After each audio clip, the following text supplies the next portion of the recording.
everyone. I'm Marissa Kobe, and I'm here today with Joshua Baer, the founder of Capital Factory. Thanks for joining me today, Josh. Glad to be here.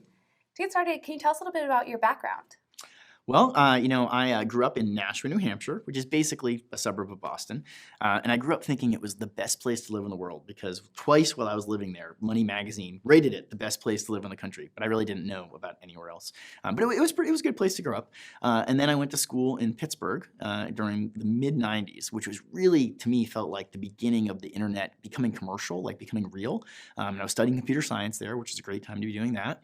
And while I was there, started a company in my dorm room kind of by accident, which was my first startup, and built that and grew that for a while, and then eventually came down here to Austin, which is actually the best place in the world, and then I've been here for about 15 years, both starting companies, investing in companies, and then eventually starting Capital Factory to really help do that at scale and help other people start their companies. What was that first startup about? My first startup was one of the first hosted email marketing companies. And this was back in 1996, which email marketing today, you hear that and you think of spam. And spam did not even exist when this started. Like there was no one was even selling anything over the internet. There was no Viagra yet. And so really this was companies sending out newsletters and forums out to their customers and things like that. And at the time, one of the things that when I said hosted email marketing, well, today everything's hosted. Like you wouldn't do anything unless it was hosted somewhere. You very rarely go actually like install a server and set it up. But back then, nothing was hosted. You had to run everything yourself. And so the idea of paying a monthly fee to go use a service that somebody else provided was actually pretty new. And we were one of the first ones to do that for email marketing. Is that kind of the theme that you stuck with throughout your other startups, was with marketing? No, I've done a lot of different things. I have done a lot with email. So my next company was actually was also related to email marketing, that one, and that was in response to a national law that was passed in 2003 called Can Spam, which was designed to stop spam, although the name's a little bit confusing.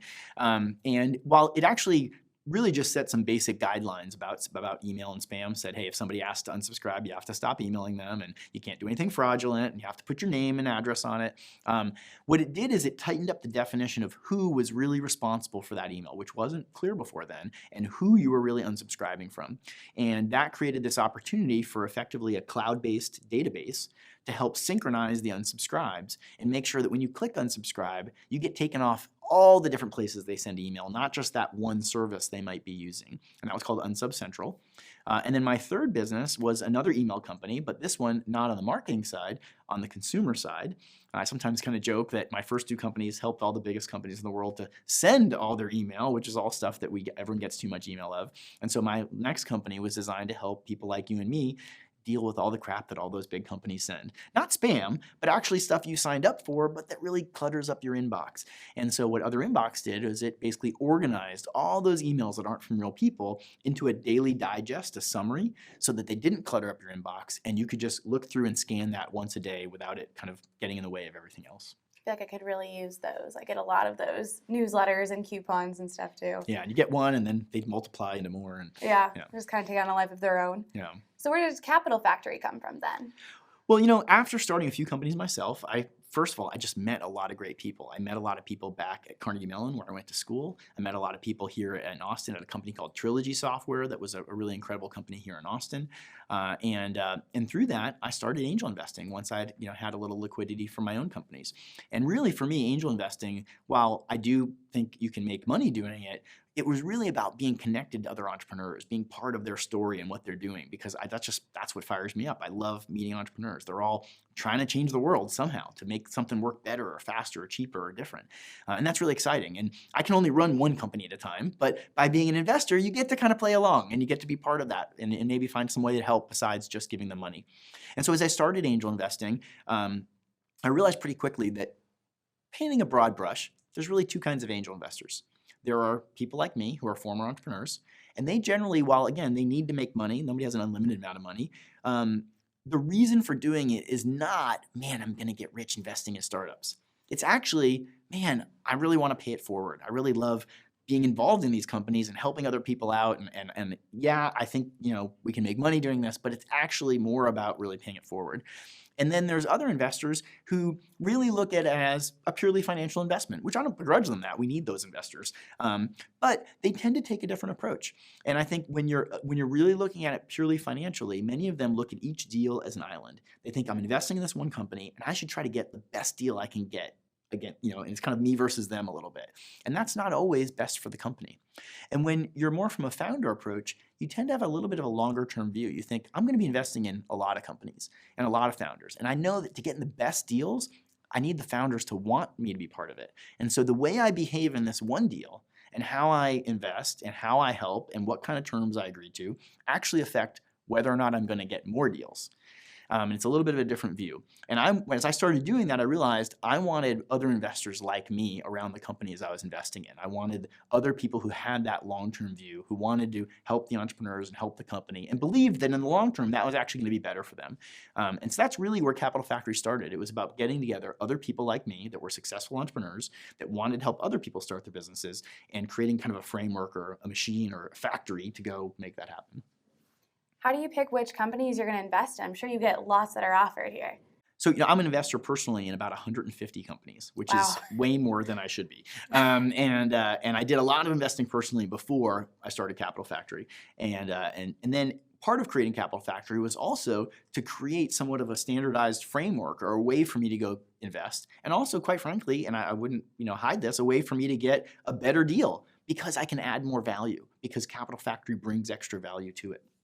And so, first of all, I don't actually decide who gets the money at Capital Factory.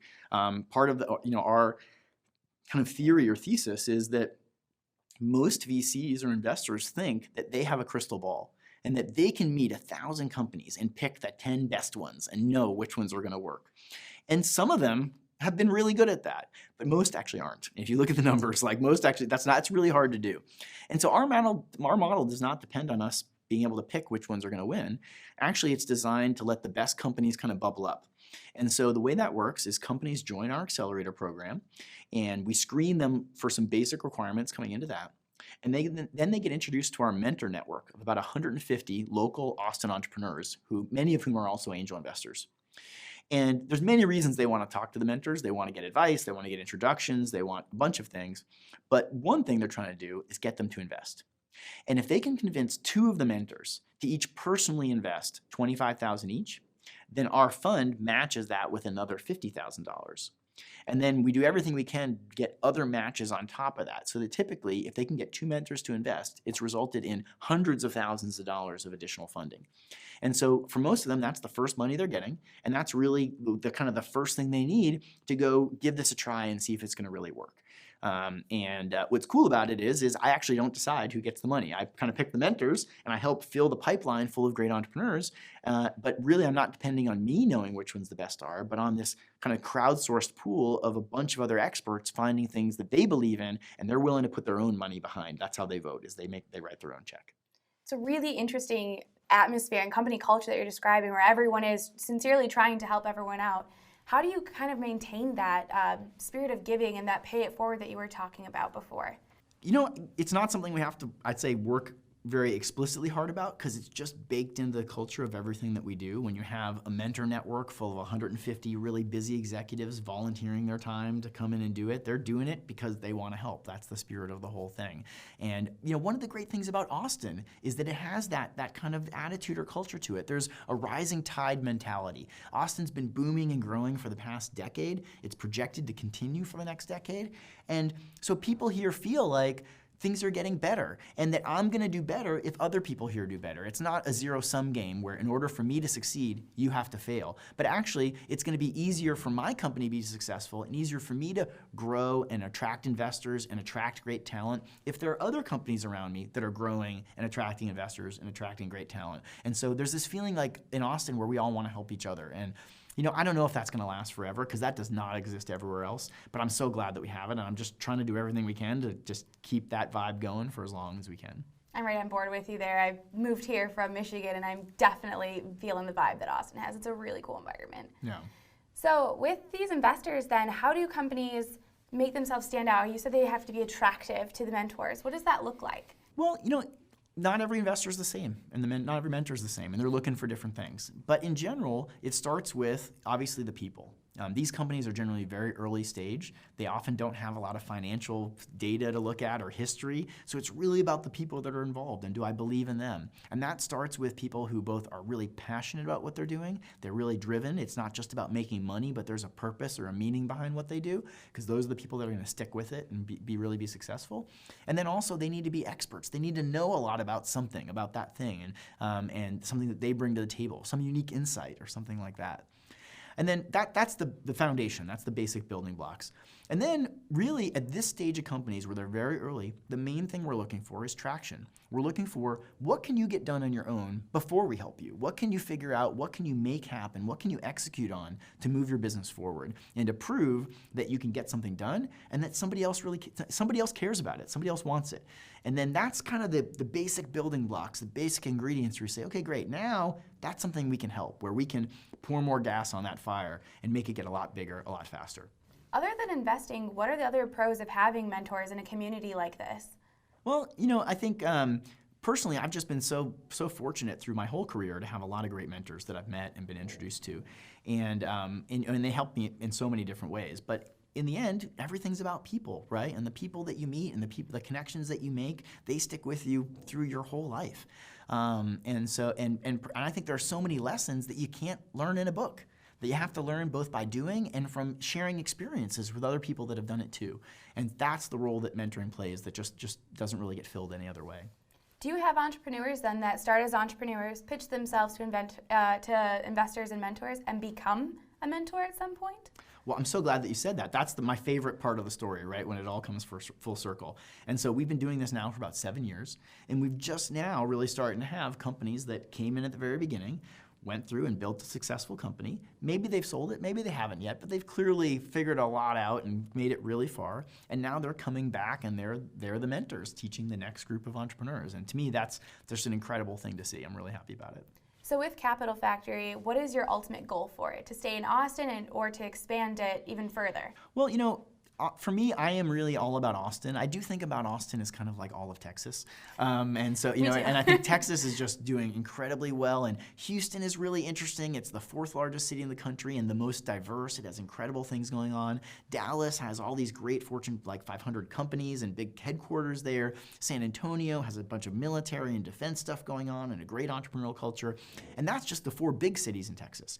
So Texas as a whole is a really interesting place and really well positioned, I think, for the next decade. And so, our core is in Austin, but we've had more and more companies work with us from those other cities. And I think over the next few years, you'll see us continue to be more engaged all over Texas.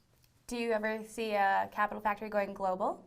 Recently I was very honored. I received an Eisenhower Fellowship, which is a program that helps take great leaders from around the world, but from the U.S., and they send them all over the world, and they take people from around the world, and they take them to the U.S. And it's all about making connections and people meeting people. And through that, I got to visit other startup communities, in my case, in Ireland and in Chile. I've been on Geeks on a Plane, which is one of Dave McClure's trips through Southeast Asia, through Thailand and Singapore and Kuala Lumpur. I've been all over the U.S. through a lot of different entrepreneurial communities. And particularly because Austin is on it's kind of like a pedestal right now, so many people are looking at it. A lot of people want to take our model and bring it other places. But again, theme here, it all comes down to people. And for me, it's really about the people that are here in Austin that make Capital Factory what it is. And I'm sure there are people like that in other places, but that's the unique special sauce. And so I can't bring that to another city. And so I've certainly connected with people like that in other places, and we basically open source what we do. And we're happy to share that with other communities and let them learn from it and riff on it and build their own versions of what they do and try to learn from each other. But I do feel like, the secret sauce is the people, and that's what we have. We have this critical mass of great people in a community here in Austin, and I can't just transport that to somewhere else. So if someone is an entrepreneur, a lot of entrepreneurs end up working their full-time job and working at home on their own business, and they might not have that community around them. What would your advice be to someone who doesn't have an easily accessible community around them? Steve Case, the founder of America Online, he has a a bus tour he does called The Rise of the Rest, where he travels all over the country visiting places other than Silicon Valley, looking for great communities where there are entrepreneurs getting together and growing and building great companies. And part of what he's hitting on is that this is a major increasing trend. Silicon Valley will always be the mecca that Silicon Valley is. But because of the internet, making it easier for people to be in different places and work together, because of the way that crowdfunding and other sites are making it easier for startups to raise money and really basically making it more accessible to more people, because of things like open source computing and cloud computing and social media, the costs of creating a startup is actually just dropping dramatically every year. It makes it possible for more and more people to start companies anywhere. And so I think we're just going to see more of that. I think we're going to see more and more companies happening everywhere. And in those places, you're going to see things like co-working spaces and others, which are a major trend, bringing things as a way to bring people together. And so if I were in one of those other communities, the first thing I'd look for is a co-working space. I'd look for some place where entrepreneurs and people are meeting up and getting together.